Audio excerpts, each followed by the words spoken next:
September 27th, 2026. A quiet morning. In a high-security building in the heart of the capital, Tehran, Iran's top leaders were sitting in an important meeting. From the outside, everything was perfectly normal. The city was going on as usual.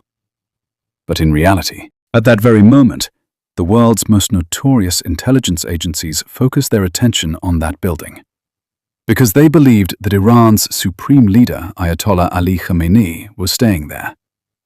According to various international sources, the US intelligence agencies first detected an unusually high level of people movement inside the building. The information obtained through long-term surveillance was quickly shared with Israel, and from there, a joint covert operation began, which gradually developed into a full-scale conflict. For months, Iran's communications, an attempt was being made to infiltrate the system. Satellite surveillance, CCTV camera hacking, and various intelligence analysis were being done to understand the position of various top-level leaders step by step. The aim was not to directly attack.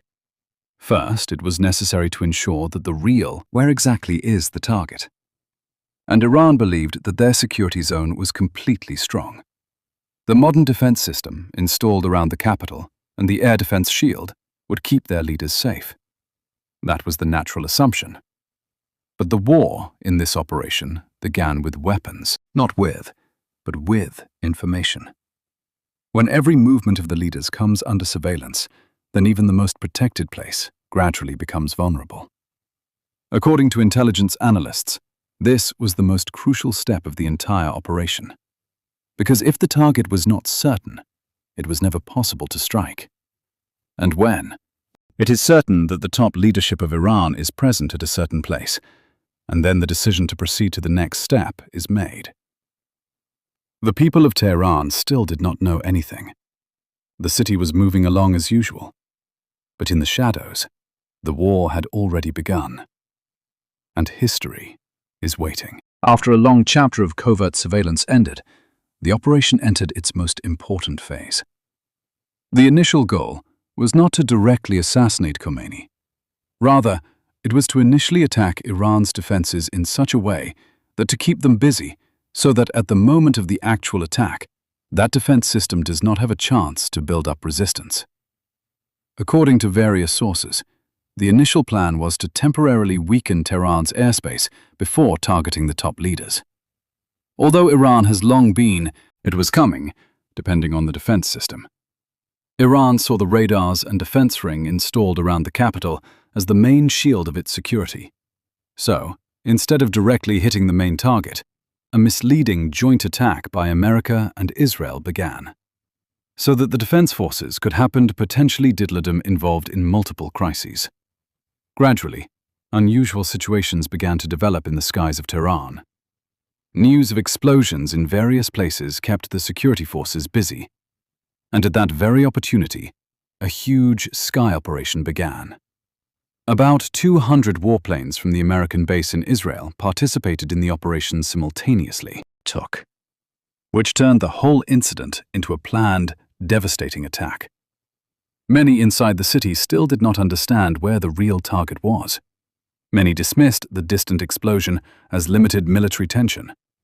But in reality, the range of the attack was gradually narrowing and advancing towards Khamenei's secure complex, where all the top leaders of Iran were also present with him. The sky over Tehran was gradually becoming heavy with tension. Although news of explosions in different parts of the city began to arrive, the situation in the secure complex inside the capital was still tense.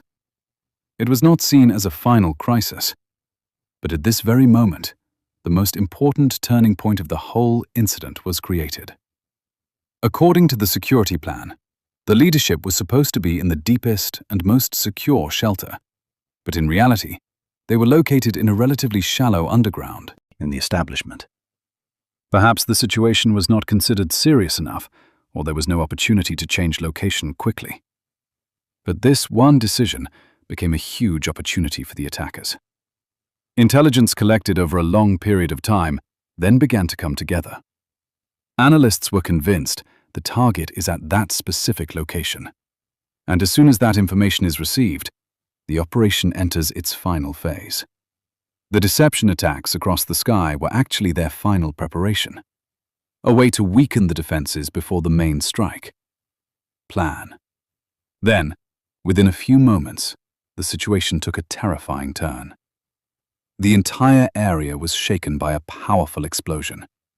The multi-layered security structure began to collapse, and the place that had long been considered impenetrable was reduced to rubble in an instant. Before many inside knew it, everything changed.